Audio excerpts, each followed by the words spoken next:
크리스천 헤럴드 애청자 여러분 안녕하십니까? 지난밤도 평안히 주무셨습니까? 이 새벽을 주님과 3부 황희숙 전도사입니다.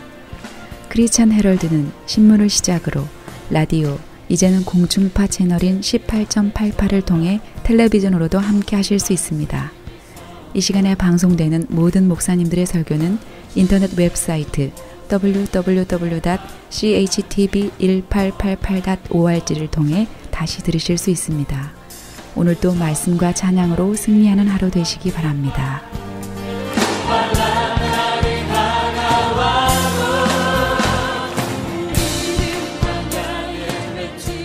이 시간에는 먼저 그라나다 힐 한인교회 백동흠 목사님께서 여호수아 23장 1절에서 6절까지를 본문으로 노우의 사명이 있습니다 라는 제목의 설교 말씀해 주시겠습니다.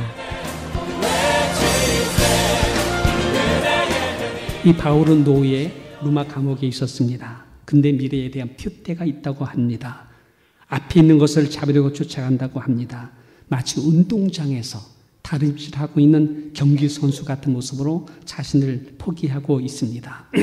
여러분, 환경이 아니세요. 바울은 감옥 속에 갇혀서 꼼짝 못하는데 그의 정신적인 자세는 넓은 운동장에서 표대를 향해 달려가고 있는 경주자의 모습으로 자기를 고백합니다. 내가 선한 싸움을 싸운다. 달려갈 길을 달려간다.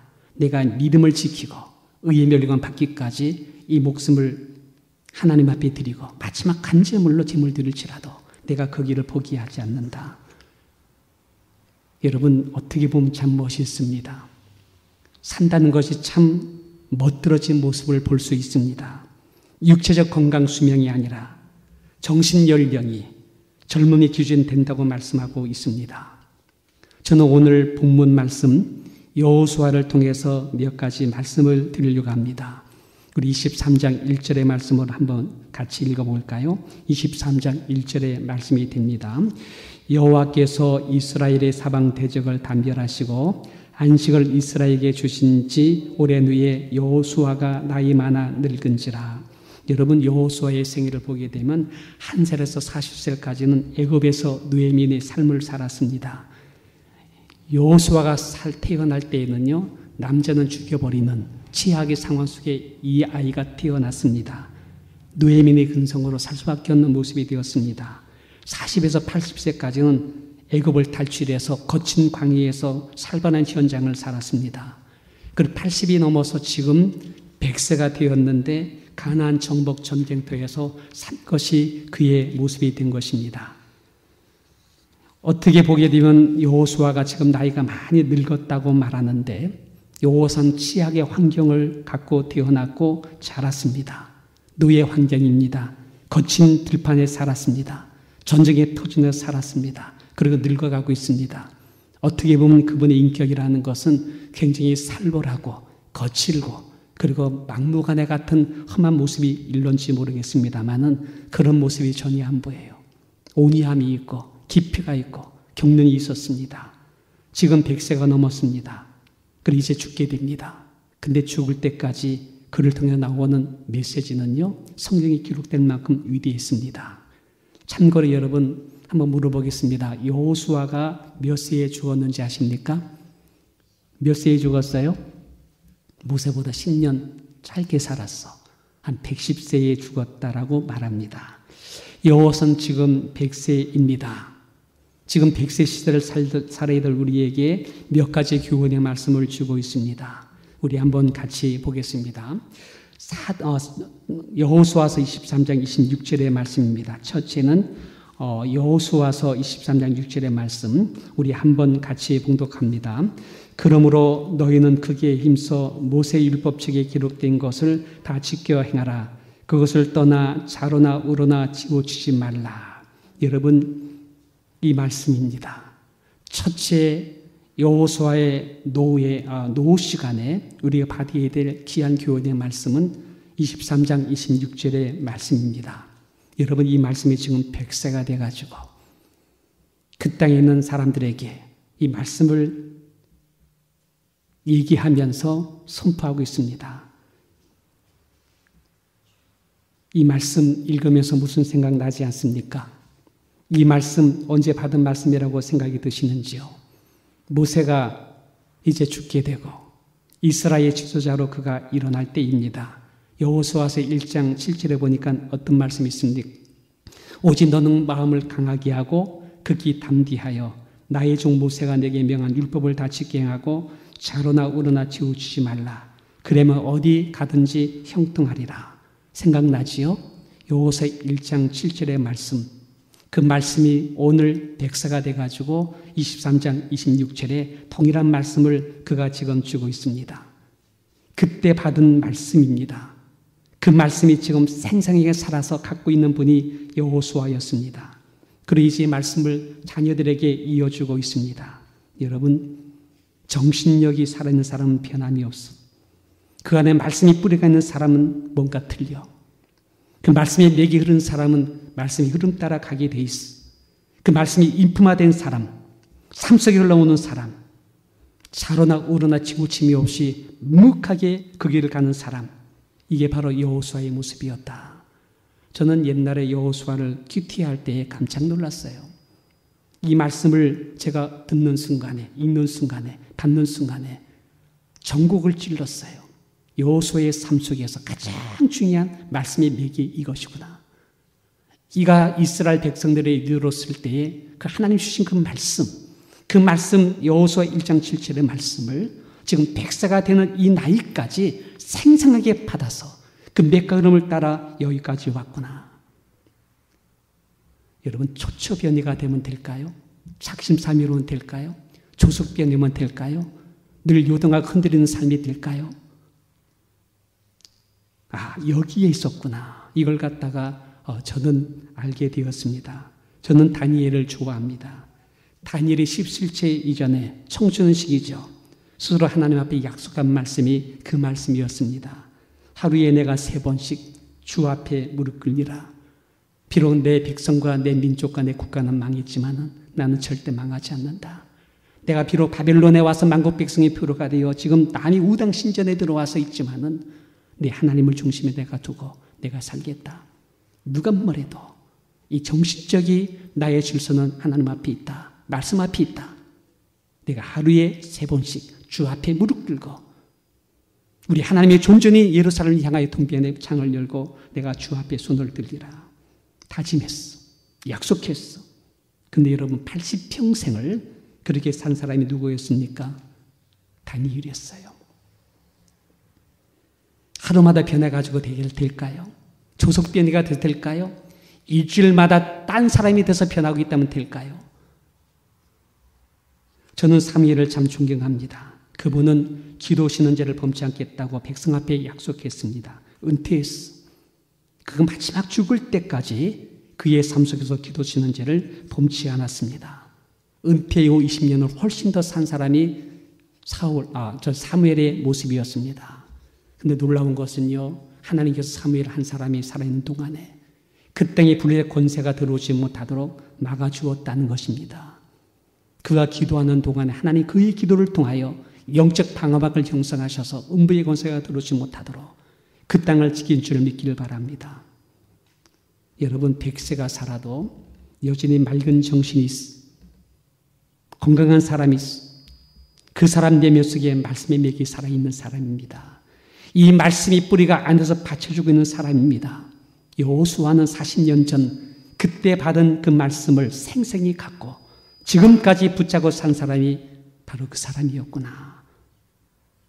두 번째는요, 하나님의 은혜입니다. 23장 3절의 말씀입니다. 우리 한번 같이 봉독합니다. 23장 3절의 말씀. 너희 하나님 여호와께서 너희를 위하여 이 모든 나라에 행하신 일을 너희가 다 보았거니와 너희 하나님 여호와 그는 너희를 위하여 싸우신 자니라. 여러분, 여호수아는 경험했어요. 그걸 체험했어요. 그 삶의 과정 속에서 다 보았어. 하나님께서 우리와 함께 있다는 사실을, 그분이 우리를 대신 싸워주었던 사실을, 그 역사의 현장 속에 그분이 있었어요. 여호수아는 알았어요. 요단강을 건너게 하신 것도 하나님이었습니다. 여리고성 그 물량적인 초롱의 벽을 무너뜨린 영적인 힘이 어떻게 나오는가? 영의 능력으로 말미암아 그 성이 무너지는 것도 하나님이 하신 걸 알았습니다. 기드론 골짜기에 해가 중춘에 떠서 머무르게 하심으로 이스라엘군이 이기게 한 것도 알았습니다. 가나안 7 족속뿐 아니라 변명의 군사를 그들의 초롱성과 그들의 지리적 모든 조건들을 다 이기게 만들면서 승리하게 하신 것도 누가 그렇게 한 것인지 그는 알았어. 한 걸음 나아가 광야에서 만나를 내려 먹이신 것도 알았어. 메추라기 떼를 불러 모아서 고기를 먹게 하신 것도 누구인 걸 알았어. 돌덩어리잖아요. 반석이라니까 좋게 들리죠. 돌덩어리입니다. 돌덩어리. 그 돌덩이를 깨뜨리고 물 마시게 한 것도 누구인 걸 알았어요. 알았습니다. 살아보니까 알아지더라고요. 나된 것이 누구의 것이라고요? 주의 은혜인 것을 알아지더라고요. 도와주셨어. 지켜주셨어. 감당케 하시고 이기게 하시고 오늘 여기까지 오게 하신 것이 주님의 은혜였구나 라는 것을 알아지더라고요. 이걸 갖다가 여러분 여호수아는 본 거예요. 여러분 역사의 산 증인이 되어야 됩니다. 알고 보니 다 주의 은혜예요. 이 사실을 여러분 말해줘야 됩니다. 알려줘야 됩니다. 그러니까 깨닫게 해줘야 됩니다. 여러분 존경받기를 원합니까? 자녀들에게 존경받고 성도들에게 존경받고 사람들에게 존경받기를 원합니까? 그런 은혜를 하셔야 돼요. 내가가 아닙니다. 자꾸 나를 말하는 것이 아닙니다. 나를 세울 것이 아닙니다. 내가 똑똑해지는 것이 아닙니다. 내가 똑똑하기 때문에 잔소리가 나오고 가르치려고 하고 더 나가서 남들을 비판시키게 하고 뒤에서 수근거림이 되는 것입니다. 다 내가 잘났고 내가 훌륭한데 너 때문에 그런 거야. 이렇게 탓하니까 원망소리 나오는 것이고 불평되어 나오는 것입니다. 내가가 아닙니다. 내가가 아니라 누굽니까? 주의 은혜입니다. 주의 도우심이었습니다. 이걸 알을 때 비로소 철들었다 말씀하고 있습니다. 주님이 이기게 하신 것입니다. 주님께서 이 땅을 얻게 하신 것이고 내가 심지 않은 과일을 짓지 않은 집을 얻게 만들어 주었고 그 광야에 40년 살아간 동안에 우리가 신발 하나 옷 하나 갖고 입지 않아도 주께서 다 감당케 하며 이기게 주었다. 여호수아는 여호와께서 이렇게 행하셨다는 거예요.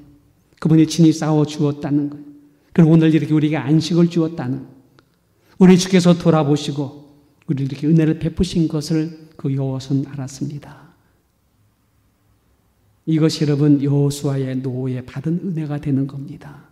다 주의 은혜였습니다. 근데 여러분 이것이 말로만 그렇게 된 것이 아니라 이것이 바로 행함으로 나타났습니다. 이게 주께 받은 축복이고 이게 주께 받은 부요가 안식이라고 한다면 여호수아는 이 축복과 부요가 내 것으로만 갖고 있는 것이 아니라 이것을 누구에게요? 베푸는 거예요. 나누어 주는 거. 그래서 우덕했어요. 넉넉했어요. 이것이 바로 22장 8절의 말씀이 되는 것입니다. 우리 한번 22장 8절의 말씀을 한번 같이 읽습니다. 일러 가로되 너희는 많은 재산과 심이 많은 가축과 은근 동철과 심이 많은 의복을 가지고 너희의 장막으로 들어가서 너희의 대적에 탈취한 것을 너희 형제와 나눌지라 하면서 그 많은 것을 나누어 주고 있어요. 베풀어 주고 있습니다. 여러분 이 당시에 여호수아는 실력자예요. 이 당시에 권위자입니다. 대통령이라고 해도 될 만한 사람이었어요. 근데 이분이 이 많은 자산을 자기 것으로 소유하려고 하지 않았습니다. 부정축제하려면 얼마든지 할 수 있었습니다. 저들에게 조금만 주고 자기 창고에 가득 채우려고 한다면 할 수 있었습니다. 근데 나누어 주고 있잖아요. 그 축복을, 그 부요를, 그 많은 자산을 다 나눠주고 있지 않습니까? 왜 그런 줄 아세요? 이건 내 것이 아니지. 이건 다 주의 은혜지. 하나님께 베푸신 것이지. 이걸 알기 때문에 이 베풀어 주신 것을 나누어 주고 있는 줄 믿기를 바랍니다. 사실 저는 이 미국이 아깝습니다. 저는 이렇게 살면 살수록 미국 너무나 좋아요. 사회보장 잘 돼 있지요. 또 어른들 잘 대접하지요. 인간답게 병원 치료하지요. 모든 걸 갖춰주지요. 일단 여기는 살려놓고 보잖아요. 여러분 미국이 이렇게 된 것은 청교도 신앙입니다. 청교도 신앙입니다. 그 중에 하나가 기부정신이에요. 도네이션입니다. 섬기는 겁니다. 지난해 여러분 빌 게이츠가 얼마를 여러분 기부했는 줄 아세요? 26억 5천만 달러래요. 그 전달에는 20만 달러래요. 투자의 귀재라고 하는 위렌 버핏은 26만 3천만 달러를 도네이션했어요. 이 페이스 젊은 청년이잖아요. 이분은 9억 9천만 달러를 도네이션했어요. 유일가의 큰 손자라는 소로즈는 7억 3천만 달러를 도네이션. 근데 여러분 이런 분들 말고 우리 우드리 교회에는 성도 중에 어느 분도 또 여러분 중에서 어느 분도 작은 손들, 개미군단, 작은 손들이 낸 기부금이 얼마나 큰지 70% 이상의 기부금이라고 말합니다. 이 돈이요, 미국에서 있는 이 돈이요, 2억 2,500억 달러, 500억 달러, 2,500억 달러인데 이것이 우리 한국 예산보다 조금 작은 숫자래요. 엄청나지요? 엄청난 것을 도네이션해요. 그래서 여러분 기관이나 단체의 기부금과 합하게 되면 한국 예산보다 월등하게 많은 돈을 기부하는 것으로서 미국이 운영되고 있다라고 말씀드릴 수 있습니다. 전에 저희 아내가 브라이언 칠드런 센터, 우리 장애 학교지요. 거기 선생으로 다닐 때에 매년 크리스마스가 되면 그 지역에 소방대원들이 와요. 남이 거 꺼다가 주는 것도 아니고 뭐 쓰다둔 것도 아니라 좋은 것들을 선물 갖고 와가지고 그 어린아이들에게 아주 큼직큼직하게 선물을 준답니다. 그 눈도 뿌려주고요. 같이 놀아주고. 여러분 이런 후원이 그 뒤로부터 엄청나게 많이 나오는 것이 이들 개인의 돈들입니다. 이건 청교도 신앙꾼들 내린 미국의 정신입니다. 우리나라가 어려울 때 미국 성도들이 많이 헌금을 모아서 도와주었습니다. 여러분 이런 정신이 어디서 올까요? 내가가 아닙니다. 누구요? 하나님의 은혜지. 하나님의 축복이지. 하나님이 행하신 것이지. 하나님께서 친히 감당하시게 하시고 보호해 주시고 지켜주셔서 이런 축복을 누린 것이지. 라고 하는 은혜의 정신 안에서 그러기에 나도 이런 은혜를 베풀어야지 하면서 베풀게 된 것인 줄 믿게 되시기를 바랍니다. 돈뿐이 아닙니다. 재능도 나눠줘야 됩니다. 이것이 봉사의 정신입니다. 제가 지난주 신년 중년 세미나 할 때 한 가지 말씀드렸죠. 일평생 양복치단했던 분이 은퇴했어. 근데 그분의 아들들이 잘 살아. 이제 앞으로 편안하게 사시라고 그렇게 놓았는데 이분이 그걸로다가는 삶의 만족이 안 되기 때문에 얘야 나에게 방 하나 새로 달라. 거기다 재봉틀을 사주고 그리고 재단할 수 있는 모든 조건을 같이 얻으라. 그렇게 하고 나서 거기에서 젊은 사람들, 어려운 사람들 한 분 한 분 양복을 맞추어서 그들을 나눠주고 있었습니다. 참 저는 삶이라는 것이 이런 거구나. 이걸 느낍니다. 재능을 나누어 주는 것입니다. 이것이 봉사의 정신입니다. 도서관 가보세요. 할머니, 할아버지들 오셔서 어린이들에게 책을 읽어주는 모습을 볼 수 있습니다. 봉사의 정신입니다. 이 토요일 되면은 미국 성도님 누군가가 교회 뒷뜰에 와서 잔디를 깎아요. 기계로다가 쫙 깎아 타고 다니면서 잔디를 깎아요.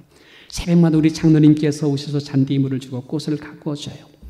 봉사의 정신입니다. 매주 음식을 대접하는 우리 성도님들 모습, 이거 봉사의 정신입니다.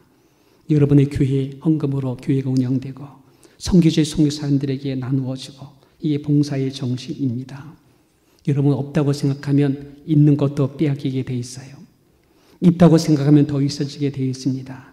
내게 있는 것을 나누어주고 섬기면은 하나님 그 위에 더 주는 역사가 일어날 줄을 믿습니다. 이것이 바로 오병이어의 기적이라 이렇게 말씀할 수 있습니다. 여러분 여호수아가 이 노에 자기 배를 채운 것이 아니라 사명이 뭡니까? 첫째는요, 이게 하나님의 은혜이지, 하나님 축복이지, 이건 내가가 아니야. 그런 마음이 있었기에 두 번째 뭐예요? 이걸 베풀어 주고 있어요. 나누어 주고 있어요. 전에 우리 그 김기용 장로님이라고요, 3명의 장애인 자녀를 두신 분입니다. 평생에 그 자녀들 때문에 꼼짝 못했던 분인데 이제 나이가 들고 운전을 하기 어려울 때 이 차를 누구한테 줄까 하다가는 저한테 그 차를 주었습니다. 그것이 기아 벤이에요. 그걸 갖고 와서 성도를 모시고 잘 다녔습니다. 근데 얼마 전 우리 멕시코 선교사님 엘란트라 작은 소형차 타고 그렇게 멀리 왔다 갔다 하고 있고, 지난번 물건을 주니까 물건이 더 안 들어가요. 조그마니까요. 그래서 나머지는 나중에 갖고 가겠습니다 했었습니다. 벤처가 필요하지 않는가 물어보니까는 필요하대요.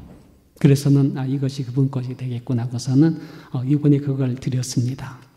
어제 사진을 보내왔는데 차가 멕시코에서 그 도색이잖아요. 차 겉을 갖다 칠했는데 얼마나 깨끗하게 칠했는지 새 차가 됐어. 근데 멕시코는 차 수리비가 그렇게 싸다네요. 그러니까 여러분 고장 나면은 멕시코 갖고 가서 고쳐갖고 와서 고치기 바랍니다. 무지무지하게 싸대요. 너무 싸대. 한 여기서 하면 한 1,000불 들 겁니다. 근데 거기서 200불인가? 한 그 정도밖에 들지 않았대요. 문장도 고쳤어요. 다 고쳤습니다. 다시 취소시켜가 갖고 올까요? 아주 깨끗하고 그냥 새차같이 이렇게 돼가지고 사진을 보내왔는데 너무나 좋았습니다. 그리고 하는 말이 뭡니까? 목사님 잘 자겠습니다. 여기는 어부들한테 차고 가서 많은 물건 갖다 나눠드리고 거기서 1시간 가게 되면 멕시코가 가장 어려운 그런 가난한 어려운 동네가 있답니다. 거기에 갖고 가서 많은 걸 나누면서 그렇게 하겠습니다라는 이야기를 했습니다. 여러분 우리 노후의 사명이 뭐라고 생각 들으세요? 은혜를 알려줘야죠. 이놈아 잘난 척하지 마. 다 주의 은혜다. 그런 삶의 간증이 있고 비밀이 있고 경륜이 있는 걸 하나님이 섭니다. 그러므로 너 축복받게 되면 나누어라, 베풀어라, 봉사의 정신 가져라. 세 번째 뭡니까? 여호수아가 또 한 일이 있었습니다. 이것이 28장 3절의 말씀이에요. 우리 한번 같이 봉독합니다. 23장 8절의 말씀. 오직 너희 하나님 여호와를 친근히 하기를 오늘날까지 행함같이 하라. 여러분 건면하지 않아요. 보세요 여러분, 잘했다. 오늘까지 잘해줬어. 잘해주었어. 주일학교 선교, 주일학교 교사, 성가대 잘했어. 오늘까지 잘해주었어. 그래 내가 인정해 주지. 훌륭했어. 잘했어. 그래 그렇게 하면 돼. 오늘까지 행함같이 그렇게 하라. 앞으로 그렇게 하면 돼. 알았지? 이것이 8절의 말씀이 되는 것입니다. 우리 말에 덕이 있어야 돼요. 우리 나이 들면 덕이 있어야 돼요. 자꾸 좋게 긍정으로 말해줘야 돼요. 너희 하나님 여호와를 친근히 하기를 오늘날까지 행함같이 그렇게 하라 말합니다. 그렇게 하면 복이 된다. 더욱 강건해진다. 더 큰 축복이 된다. 너를 당할 자가 없을 거야. 하나님이 너와 함께 할 거야. 네가 1,000명을 이길 것이고 하나님 너와 앞서가면서 싸워줄 거야. 알았지? 자, 이렇게 은혜롭게 칭찬하면서 덕을 세우면서 권면해줘야 되죠. 그리고 난 다음에 하는 말이 뭐예요? 23장 12절 말씀 하나만 같이 봅니다. 12절 말씀 한번 같이 읽어봅니다. 너희가 만일 퇴부하여 너희 중에 빠져 남아있는 이 민족을 친근히 하여 더불어 혼인하며 피차 왕래하면 점령이 알라 너희 하나님 여호와께서 이 민족들을 너희 목전에서 다시는 쫓아내지 아니하시리니 그들이 너희가 올무가 되며 덫이 되며 너희 옆구리에 채찍이 되며 너희 눈에 가시가 되며 너희가 필경은 너희 하나님 여호와께 너희에게 주신 아름 땅에서 멸절하리라. 16절에는 속히 망한다는 이 말씀을 주고 있습니다. 여러분 믿는 사람이 그렇게 세속화대로 들어가게 되면 당하게 돼 있어요. 양들인데 이럴 때 들어가면 금방 먹히게 돼 있다는 거예요. 우리가 하나님 사람이라면 하나님 사람의 정체감을 갖고 성도의 자리임을 지킬 때에 주께서 함께함으로 능력이 나가지만 퇴보하게 되면 어떻게 돼요? 덫이 돼요. 옆구리에 채찍이 돼요. 눈에 가시가 돼요. 필경은 멸절하는 형국이 된다는 것을 말씀하고 있습니다. 성경은 말합니다. 영으로 살면 생명과 평강으로 간다. 미래가 축복으로 간다. 육으로 살면 파멸이다. 사망으로 이르게 돼 있다. 여호사는 말합니다. 잘 이겨왔다. 잘해주었다. 오늘까지 잘해주었다. 그런데 만약 너희들이 퇴보하게 되면 너희는 잘했는데 다음 세대의 자녀들이 퇴보하게 되면 미래의 세대가 퇴보하게 되면 역사는 멸절이다. 이것이 여러분 우리 노후의 사명이 되어야 됩니다. 우리 자녀뿐 아니라 우리 사랑하는 다음 세대의 젊은이를 위해서 이 신앙의 맥을 이어주는 것. 지금까지 잘해주었는데 왜 그들이 예배 시간이 없어? 성가대 차례가 자꾸 이렇게 없어? 왜 그들이 주일학교에서 자꾸 비어나가고 있어? 이 신앙의 뿌리를 이어받아야 되는데 이것이 우리 노예의 사명이 되어야 될 줄 믿는 것입니다. 그래서 24장 가서 보세요. 24장 가서 보면 여호수아가 역사를 이야기합니다. 믿음의 조상 아브라함으로부터 애굽 노예 시대의 역사를, 광야를 거쳐 가나안 땅까지, 그리고 오늘 여기까지 어떻게 왔는지, 어떻게 하나님 도와줬는지를 역사를 얘기해 줍니다. 그러면 24장 15절에 가서는 오늘날 섬길 자를 택하라. 오직 나와 내 집은 여호와만을 섬기겠노라. 말씀을 주고 있습니다. 여러분, 첫째는 잘 믿는 삶을 살아주셔야 됩니다. 오늘까지 친근히 행하면 됩니다. 그리고 이런 믿음의 맥과 뿌리를 우리 자녀들에게 이어가도록 해줘야 됩니다. 셋째는 이들이 흩어지지 말아야 돼요. 나달나달 흩어지게 돼 뿌리 없이 살게 되면 미래는 그들을 먹히게 됩니다. 모두와저 살게 만들어집니다.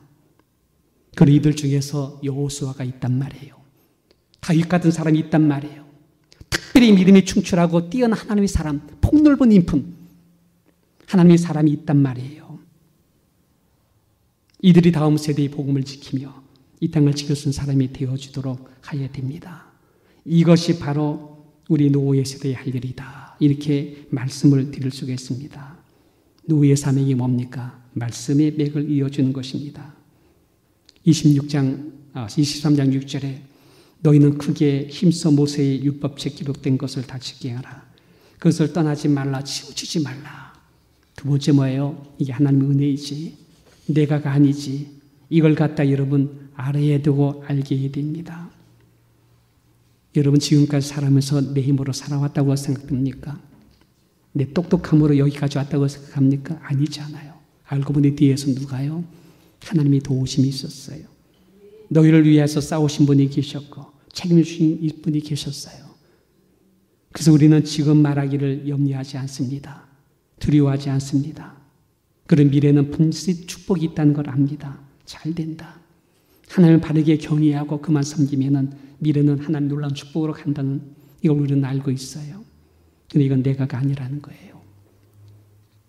그래서 더욱 겸손하고 더 낮은 온유한 자리에서 우리의 주만을 바라볼 수 있는 우리의 모습이 되어 있습니다.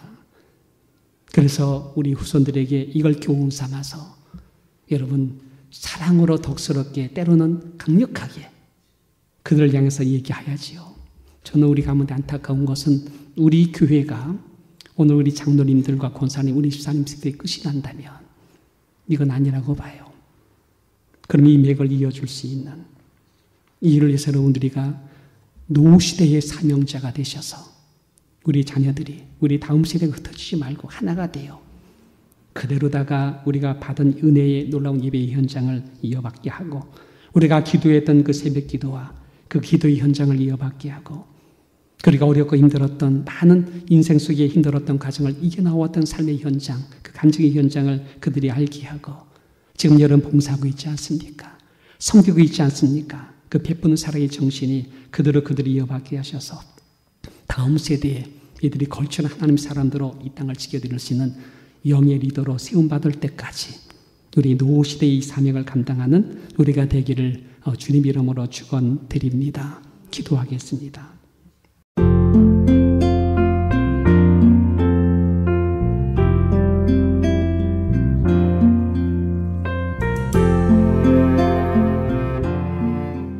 지금까지 그라나다 힐 한인교회 백동흠 목사님의 귀한 말씀이었습니다. 그라나다 힐 한인교회는 10341 우들리 애비뉴 그라나다 힐에 위치하고 있습니다. 이 시간 말씀을 들으시고 신앙 상담을 원하시는 분들은 전화 818-360-1339 818-360-1339번으로 문의하시기 바랍니다.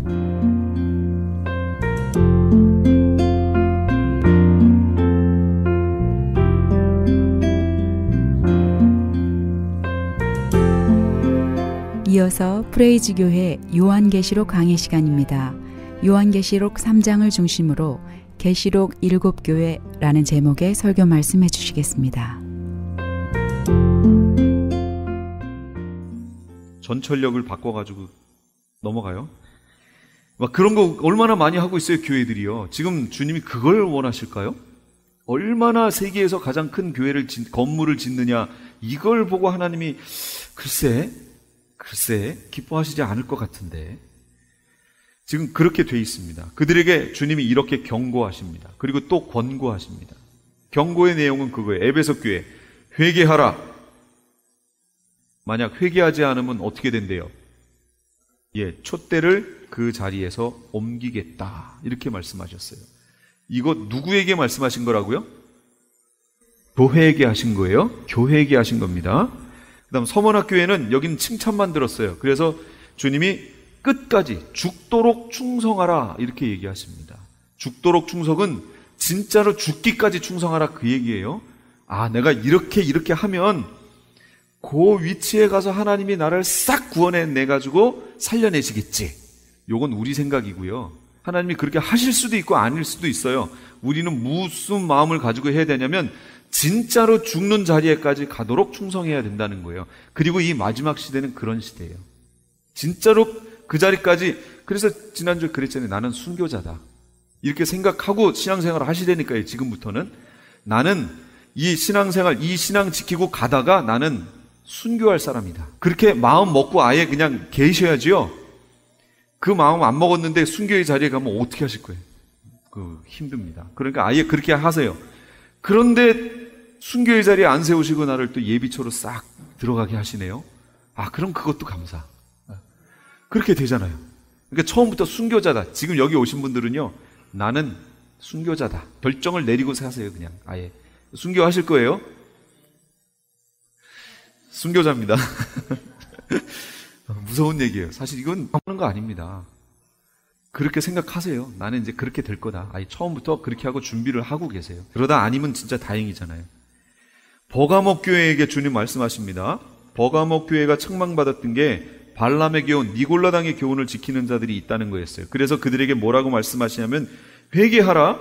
그렇지 않으면 내가 가서 내 입의 검으로 싸우겠다. 그럼 예수님의 입에서 나오는 검이 뭐예요? 그렇죠, 말씀이에요. 말씀이면 뭐지요? 진리잖아요, 진리.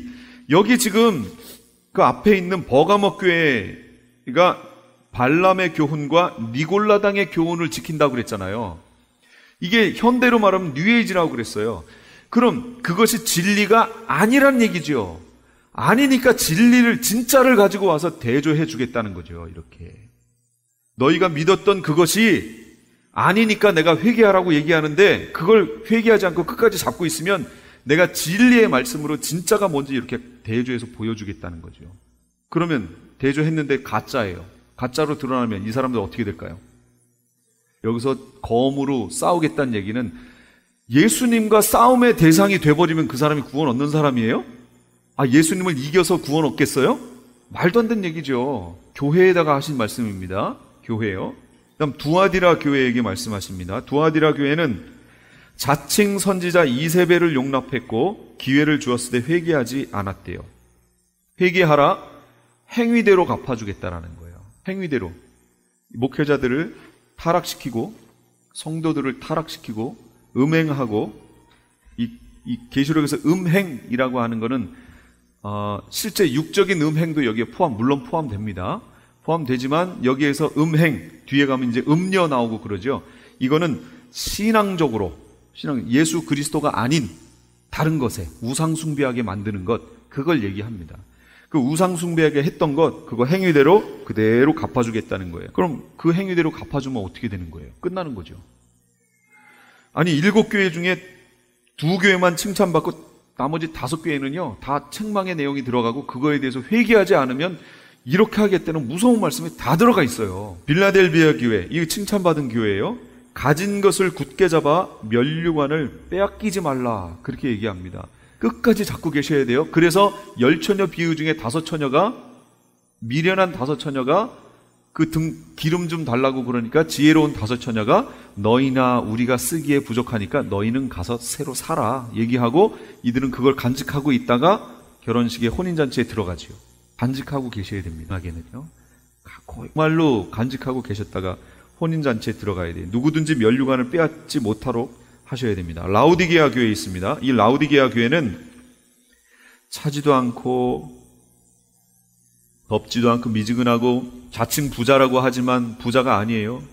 그들에게 말합니다. 3장 18절에 사라 그렇게 얘기합니다. 금, 흰옷, 안약을 사서 발라라. 흰 옷을 사서 입어라. 그렇게 얘기합니다. 정금 사란 얘기죠. 회개하라. 사랑하는 자를 책망하여 징계한다. 그래서 사라. 새 것으로 사라. 이미 더러워졌다. 그런 얘기입니다. 그러니까 지금 이제 7장에 가면 흰옷 입은 무리가 나와요. 그래서 갑자기 뜬금없이 흰옷 입은 무리가 쑥 나오니까 24장로가 사도 요한에게 묻습니다. 이 흰옷 입은 자들이 누구며 어디서 왔는가? 라고 물으니까 요한이 뭐라 그래요? 저는 모릅니다. 당신이 압니다. 그랬더니 이 흰옷 입은 자들이 응답하여 나에게 이르되 이 흰옷 입은 자들은 누구며 어디서 왔느냐? 내가 말하되 내 주여 당신이 아십니다. 했더니 그가 나에게 이르되 이는 큰 환난에서 나오는 자들인데 어린 양의 피에 그 옷을 씻어 희게 하였느니라. 지금 이 시대에 사는 크리스찬들이 주님 만날 준비하는 건 바로 흰옷 입는 건데요. 많이 더러워져 있다 그 얘기입니다. 그래서 이것을 정결케 하기 위해서 이들이 환난 안으로 들어갑니다. 그래서 그 환난을 통해서 우리를 정금과 같이 나오도록 단련을 하시고 옷을 씻게 하십니다. 이는 큰 환난에서 나오는 자들인데 이때 가서 다시 하겠지만요. 환난에서라는 말이요. 다른 성경으로 볼까요? 여기 대환난에서 나온이라고 하는 이 에서 나온이라는 뜻이 에크라는 뜻입니다. 에크. 헬라어 전치사의 에크라는 뜻이에요. 이거와 비슷한 뜻이 있는데 그건 아포라는 뜻이 있습니다. 아포는 이 대환란이 여기 있으면 그 앞에까지 갔다가 여기로 안 들어가고 나오는 거. 안 들어가고 슉 위로 올라가는 거. 요걸 아포라고 얘기하고요. 에크라는 말은 그 환란 안으로 들어가서 그 환란을 거치다가 거기서 슉 올라가는 거. 요걸 얘기하는 거예요. 그럼 성경 헬라어 원어에는 아포가 맞을까요? 에크가 맞을까요? 에크가 맞습니다. 전치사가 에크로 돼 있어요. 그러니까 우리가 환란에 들어가는 거예요. 어떤 사람들은 자꾸 환란 앞에서 우리가 올라간다고 자꾸 얘기하는데 그게 아니고요. 환란 안으로 들어갑니다. 이렇게 들어가게 돼 있어요. 그래서 7년 환란 기간을 거치게 돼 있고요. 그때에 여기 있는 흰옷 입은 무리가 누구냐면 14만 전 3년 4천의 사역을 통해서 거기에서 이 14만 4천의 보호를 받으며 말씀으로 교육을 받은 이들이 예비처로 들어가죠. 이렇게 준비되어 있는 이들이 마지막에 주님 앞에 가서 흰옷 입는 거예요. 이 무리들을 얘기하는 겁니다. 7장의 내용이. 그렇게 나오게 될 이들, 14만 4천의 사역에 의해서 나오게 될 이들을 미리 여기서 보여준 거였던 거예요. 근데 그들이 어떻게 준비했다고요? 환란을 통해서 옷을 빨아 흰옷을 준비했다. 그런 얘기예요. 이들만, 우리 이방인 크리스찬만 그렇게 준비하는 게 아닙니다. 또 누구도 그렇게 준비하냐면 유대인들도 그렇게 돼요. 유대인들이 준비되는 모습을 보여드릴까요? 제가 스가랴서를 읽으시라고 말씀을 드렸는데 읽으셨나 모르겠네요. 여호와가 말하노라 이 온 땅에서 3분의 2는 멸망하고 3분의 1은 거기 남으리니 내가 그 3분의 1을 불 가운데에 던져 은같이 연단하며 금같이 시험할 것이라. 그들이 내 이름을 부르리니 내가 들을 것이며 나는 말하기를 이는 내 백성이라 할 것이요 그들은 말하기를 여호와는 내 하나님이시라 하리라. 마지막에요. 이스라엘이 유대인들이 다 모입니다. 아마겟돈 전쟁이 벌어져요. 그러는 7년 환란의 기간을 거치면서 유대인의 3분의 2가 다 죽습니다. 3분의 1만 남습니다. 3분의 1만 남는데 그 3분의 1에 대해서 주님이 이렇게 얘기하시는 거예요. 내가 그 3분의 1을 불 가운데에 던져 은같이 연단하며, 이 환란 기간을 그들이 통과하면서요, 불같이 연단되는, 은같이 연단되는 거예요. 금같이 시험할 것이라. 그들이 내 이름을 부르리니 내가 들을 것이며 나는 말하기를 이는 내 백성이라 할 거래요. 지금 이들이 살아남아서 어디로 가는 거냐면 여호와의 날이 이르리라. 그 날에 네 재물이 약탈되어 네 가운데에서 나누이리라. 이게 지금 마지막 7년 환란 끝에 부분 얘기하는 거예요. 내가 이방 나라들을 모아 예루살렘과 싸우게 하르니 성읍이 함락되며 가옥이 약탈되며 부녀가 욕을 당하며 성읍 백성이 절반이나 사로잡혀 가려니와 남은 백성은 성읍에서 끊어지지 아니하리라. 이때 남은 백성이 3분의 1이잖아요. 이들은 끊어지지 않아요. 그때에 여호와께서 나가사 그 이방 나라들을 치시되 이왕의 전쟁 날에 싸운 것 같이 하시리라. 그날에 그의 발이 예루살렘 앞 곧 동쪽 감람산에 서실 것이요 감람산은 그 한가운데가 동서로 갈라져 매우 큰 골짜기가 되어 산 절반은 북으로 산 절반은 남으로 옮기리라. 그 산 골짜기는 아셀까지 이를지라. 너희가 그 산 골짜기로 도망하되 유다 왕 우시야 때의 지진을 피하여 도망하던 것과 같이 하리라.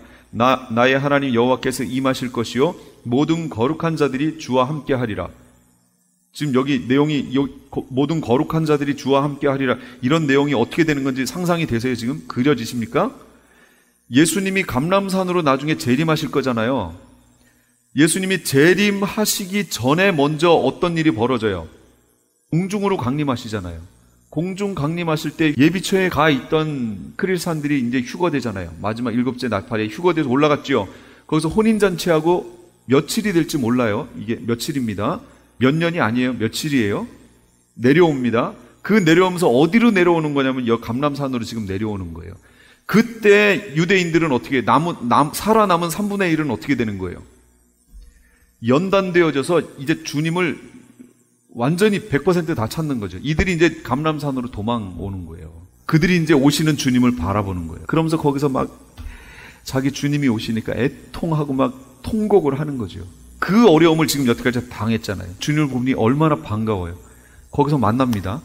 그리고 이제 주님이 거길 지금 치고 있었던 이스라엘을 쳐서 이스라엘을 막 노략하고 막 죽이고 있었던 이 아마겟돈 전쟁으로 왔던 이들을 예수님이 치시는데 어떻게 치시나 보세요. 그 날에는 빛이 없겠고 광명한 것들이 떠날 것이라. 여호와께서 아시는 한 날이 있으리니 낮도 아니요 밤도 아니라 어두워 갈 때에 빛이 있으리로다. 그 날에 생수가 예루살렘에서 솟아나서 절반은 동해로 절반은 서해로 흐를 것이라. 여름에도 겨울에도 그러하리라. 여호와께서 천하의 왕이 되시리니 그 날에는 여호와께서 홀로 한 분이실 것이요 그의 이름이 홀로 하나이실 것이라. 온 땅이 아라바같이 되되 게바에서 사람이 그 가운데 살며 다시는 저주가 없으리니 예루살렘이 평안히 서리로다. 예루살렘을 친 모든 백성에게 이제 아마겟돈 하러 왔던 이들에게 하나님이 어떻게 하시나 보세요. 여호와께서 내리실 재앙은 이러하니 곧 섰을 때에 그들의 살이 썩으며 그들의 눈동자가 눈구멍 속에서 썩으며 그들의 혀가 입 속에서 썩을 것이요 그날에 여호와께서 그들을 크게 요란하게 하시리니 피차 손으로 붙잡으며 피차 손을 들어 자기가 서로 친대요. 서로. 유다도 예루살렘에서 싸우리니 이때에 사방에 있는 이방 나라들의 보화 곧 그 문과 의복이 심히 많이 모여질 것이요 또 말과 노새와 낙타와 나귀와 그 진에 있는 모든 가축에게 미칠 재앙도 그 재앙과 같으리라. 예루살렘을 치러 왔던 이방 나라들 중에 남은 자가 해마다 올라와서 그 왕 만군의 여호와께 경배하며 초막절을 지킬 것이라. 요 마지막 16절은 나중에 말씀을 드릴게요. 요거 지금 말씀드리면 오해가 될 것 같아서 이건 나중에 말씀드리고, 어떻게 죽어요? 이 사람들이요? 살이 썩어요. 눈이 그 속에서 썩어버려요. 이 혀가 그 속에서 다 썩어버려요. 그리고 그러면서 서로 자기들끼리 막 친다는 거예요. 자기들끼리 치다가 다 전멸해버린다는 얘기죠. 이렇게 될 거라는 거예요. 아마겟돈 전쟁이 이렇게 돼버립니다. 그래서 끝을 내버리시는 거예요. 그래서 제가 스가랴서를 읽어보시라고 12, 13, 14 읽어보시라고 계속 그랬던 거예요. 여기에 이제 그러니까 이 성경이요 어느 하나에서 자세하게 쫙 다 설명 안 해놓고요 여기에는 이거에 대한 설명, 다니엘서는 또 다니엘대로 또 다른 기간에 대한 거라든지 이런 설명해놓고, 이건 아마겟돈 전쟁 구체적인 내용을 설명해놓고, 그래서 제가 뭐라 그랬냐면 계시록의 말씀을 쫙 펴놓고 이 내용을 이렇게 가지고 와야지요. 다른 성경을 펴놓고 계시록을 찢어서 이렇게 가져가면 해석이 안 돼. 그렇게 해석했다간 큰일 납니다. 계시록을 펴놓고 다른 성경 구절들을 가져와서 이렇게 맞춰보세요. 그럼 딱딱딱딱 맞게 돼 있어요. 이게 지금 그런 상황이에요. 그러므로 회개하라는 거예요. 회개해서 흰 옷을 입고 준비하라는 거예요. 우리 이방 크리스찬들도 주님이 연단시켜서 흰옷 입게 만드시지만 이스라엘 유대인들도 여기서 보시면 3분의 1만 남지요. 3분의 1만 남고 그들을 은으로, 금으로 연단하듯이 그들을 그렇게 연단해서 아주 정말 주님이 받으신직한 흰옷 입은 무리로 또 만드십니다. 그렇게 된 자들만이 주님 앞에 서게 되는 거예요. 그러니 지금 어떻게 신앙생활을 해야 돼요? 지금처럼 물에 술 탄 듯 술에 물 탄 듯 이렇게 미지근하고 이런 차지도 않고 덥지도 않고 이런 식으로 신앙생활 했다가는 큰일 난다는 거예요. 이기는 자에게 주시는 게 뭐예요? 약속하셨어요. 에베소 교회에는 하나님 낙원에 있는 생명나무의 과실을 주어 먹게 하리라. 영생이지요? 영생을 주십니다. 그다음 서머나 교회에는 생명의 면류관을 내게 주리라. 둘째 사망의 해를 받지 아니하리라. 둘째 사망이 언제예요? 제일 마지막 불못이죠. 그게 둘째 사망이에요. 그게 계시록에 20장기가 나와 있죠. 백보자 심판을 거쳐서 생명책에 기록되지 않은 자들이 들어갈 곳, 그 불못. 그걸 둘째 사망이라고 나와 있습니다. 버가목 교회에는 감추었던 만나를 주고 흰 돌을 주겠다. 이렇게 얘기합니다. 새 이름이란 얘기예요. 제가 여기서 쓰던 이 이름이 아니고 주님이 친히 지어주신 그 이름을 다시 주겠다라는 겁니다. 그 명칭, 이름이 곧 내가 되는 거예요. 그 늑대와 추물이라는 영화 보셨어요? 케빈 코스트너가 나온 늑대와 추물. 그 제목이 왜 늑대와 추물이냐면 인디언이 사는 지역에 갔는데 어느 날 저녁에 횃불 앞에서 늑대와 함께 막 이러고 있는 모습을 어떤 인디언이 봤어요. 그래서 그걸 뭐라고 얘기했냐면 저 사람이 늑대하고 춤을 추고 있구나. 그게 이름인 거예요. 늑대와 춤을. 그게 그 사람 이름이에요. 그것처럼 여기에서 이름이라고 하는 것은 그 사람을 말합니다. 주님이 우리에게 주실 이름은 그 나라에서 내가 어떨 것이다 하는 걸 말해주는 거예요. 지금은 몰라요. 제 이름은 나라정, 빛을 영, 밝을 철에 나라를 밝게 비친다 그런 뜻이에요. 제가 좋게 그냥 그렇게 해석하는 겁니다. 그래서 나는 하나님의 나라를 비춘다 이렇게 이해하고 지금 하고 있어요. 그렇지만 그 나라에 가면 진짜 주님이 원하시는 정하신 이름을 주시겠죠. 그 이름으로 이제 영원히 살게 될 겁니다. 자, 두아디라 교회에는 만국을 다스리는 권세와 새벽별을 주리라 그랬습니다. 새벽별 예수님 얘기합니다. 만국을 다스리는 권세를 주신다는 거죠. 사대 교회에는 흰옷을 입을 것이고 생명책에서 반드시 흐리지 않고 아버지와 천사들 앞에서 시인할 것이다. 예수님이 시인해 주시는 사람이 돼야죠. 그거 우리 소망 아니에요? 나는 진짜 아무것도 한 것이 없고 초라하지만 초라해서 뒷걸음 치려고 할 때 주님이 내가 너를 안다 라고 해주시면 끝난 거 아니에요? 이거 끝난 거예요, 진짜. 이거 지금 우리가 바라보고 신앙생활 하는 거지요. 주님이 알아주시는 사람. 빌라델비아 교회에게는요, 시험의 때에 지켜주리라. 하나님의 성전의 기둥이 되고 새 예루살렘의 이름과 예수 그리스도의 새 이름을 저의 이마에 기록하겠대요. 시험의 때에 너를 지켜주겠다. 여기서도 오해가 되기 쉽습니다. 계시록 3장 10절. 네가 나의 인내의 말씀을 지켰은즉 내가 또한 너를 지켜 시험의 때를 면하게 하리니. 이렇게 해석이 돼가지고요. 이거를 봐라. 시험의 때를 면하게 해준다고 그러지 않았느냐. 그러니까 시험의 때가 딱 오면 거기에 들어가지 않도록 면하게 해준다고 그랬는데, 그래서 환란이 들어가기 바로 직전에 우리 믿는 사람들은 휴거된다. 이거 말씀을 가지고 얘기하는 건데요. 아닙니다.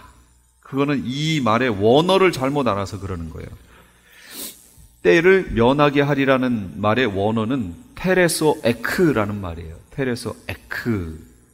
아까 제가 에크 얘기했죠. 그 안에 들어가서 거기서 취해내겠다라는 뜻이에요. 그러니까 이 말, 우리 말로 이렇게 보면 시험의 때를 면하게 해준다고 그러니까 마치 안 들어가는 것처럼 이렇게 느껴진다는 거예요. 이게 왜 이렇게 번역됐는 줄 아세요? 우리 한국에 복음이 막 들어올 때 미국에서 들어왔잖아요. 부디 부흥운동하고 막 이러던 사람들이 들어왔는데 그 사람들이 갖고 있던 이 7년 이 대환란 기간에 대한 신학이 뭐였냐면 그게 세대주의 신학이었어요. 세대주의. 7년 환란 들어가기 전에 휴거한다라고 하는 신학을 갖고 있는 사람들이에요. 세대주의자들이었어요. 그러니까 그들이 그대로 한국에 와서 가르쳐 준 게 그렇죠. 그러니까 번역이 이렇게 되는 거예요. 제가 다른 번역을 또 보여드릴까요? 킹제임스로 볼까요? 그러면 내가 나의 인내의 말을 지켰기 때문에 나도 시험의 때에 너를 지키리니. 시험의 때에 너를 지키리니. 그렇게 나오잖아요, 또. 이게 테레소 에크라고 그래서 시험의 때 안에서 그 안에서 너를 밖으로 빼내주겠다. 이런 뜻이에요. 그러니까 이때 가면은 이제 또 더 자세히 말씀을 드릴게요. 그다음 라우디게아 교회에게는요, 예수님 보좌에 함께 앉게 해 주겠다. 이 말씀들을 잘 기억해 두세요. 왜냐하면 이게 나중에 14만 4천 두 증인 아이 요 얘기 나올 때 제가 요 말을 또 인용할 겁니다. 보좌에 함께 앉게 하여 주겠다. 보좌 앞으로 간 거하고 보좌 옆으로 가서 앉는 거하고는 다르죠. 완전히 다른 얘기입니다. 어떤 사람을 보좌 앞으로 부른 거는 격이 다른 거고, 옆에 함께 앉게 하는 거는 이거는 격을 같이 한다 그런 얘기죠. 완전히 다른 내용이에요. 그러니까 요게 이제 그런 말씀 속에 들어가 있어요. 그래서 그때가 되면 제가 말씀을 드릴게요. 지금 말씀드리면 또 시간이 길어지니까 한 가지 우리가 조심해야 될 말씀 하나. 계시록 3장 20절. 볼지어다 내가 문 밖에 서서 두드리노니 누구든지 내 음성을 듣고 문을 열면 내가 그에게로 들어가 그로 더불어 먹고 그는 나로 더불어 먹으리라. 우리가 이 말씀 어디서 자주 봐요? 어떤 그림, 성화에서도 많이 보고, 주로 이 말씀을 어디다가 인용을 많이 하지요? 뭐 할 때 이 말씀을 갖다 쓰지요? 또 할 때 갖다 쓰지요, 전도. 그럼 이 말씀이 믿지 않는 이들에게 주신 말씀이에요? 믿는 이들에게 주신 말씀이에요? 믿는 이들에게 주신 말씀이에요. 교회에게 주신 거잖아요, 지금. 교회에게 주신 말씀입니다. 그런데 교회 안에도 이름만, 명목상의 크리스찬들, 그리고 예수 그리스도를 믿는다, 자기 자칭, 자기 스스로 믿는다라고 하는 사람들이 있지만, 그들이 실제 믿는 거냐 안 믿는 거냐는 건 뭘 보면 알 수 있냐면 삶을 보면 알 수 있죠.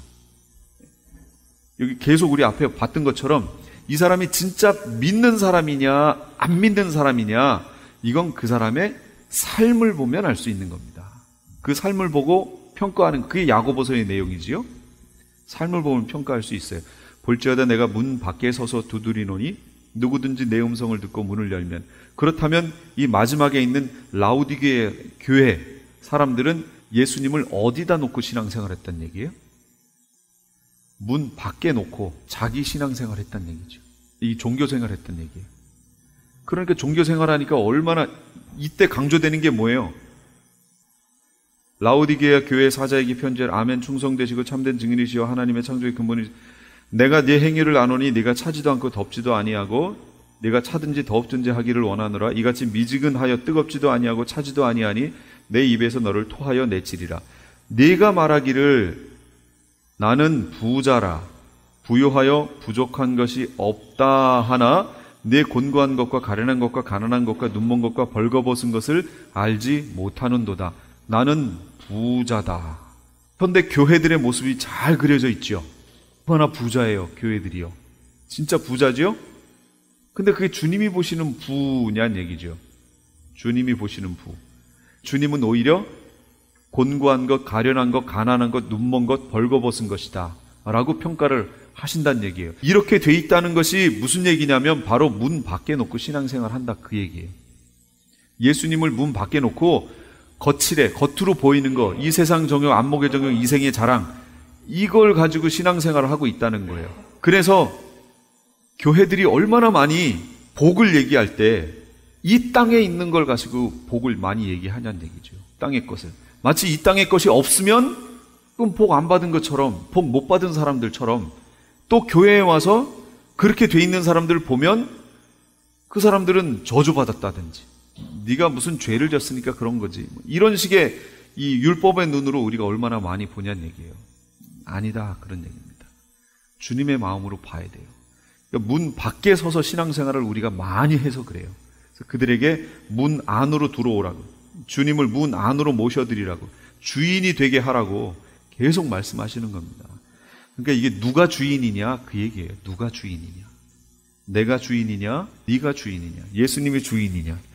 예수님이 주인인 신앙생활을 안 하면요, 나중에 주님 앞에 갔을 때 주여 주여 우리가 주의 이름으로 선지자 노릇하며 뭐 이렇게 된다는 거죠. 근데 주님은 모르신다.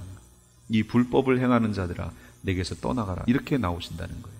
철저하게요, 우리를 무릎 꿇려야 되고요, 주님이 원하시는 그런 사람으로 우리가 살아가야 된다. 지금부터요 그렇게 준비하셔야 돼요. 절대로 이 세상 것에 마음 뺏기지 마세요. 생각해보세요. 이 세상 거 그거 뭐요? 집 하나 있는 거 가지고 뭐 어쩌라고요? 그게 뭐 천년만년 갈 것 같아요? 그 사람이 멋진 차 갖고 있어요. 근데 나는 3륜 차예요. 그게 뭐 어째서요? 그게 뭐 그 천국까지 가져갈 것 같아요? 아무 소용없는 얘기예요. 근데 우리가 그런 것에 얼마나 마음을 많이 뺏기고 있냐, 그런 얘기입니다. 그런데 뺏기지 마시고요, 철저하게 주님을 바라보시면서, 비록 이 땅에 있어서는 나그네요, 순례자요, 마치 거린처럼 살 수 있지만, 그러나 우리 속에 있는 예수 그리스도를 붙여 말씀 하나하나를 지켜가면서 한 걸음 한 걸음 주님 닮아가려고 막 애쓰고 무릎 꿇는 그런 우리가 되어야 될 줄로 믿습니다. 같이 한번 이 시간 기도할까요?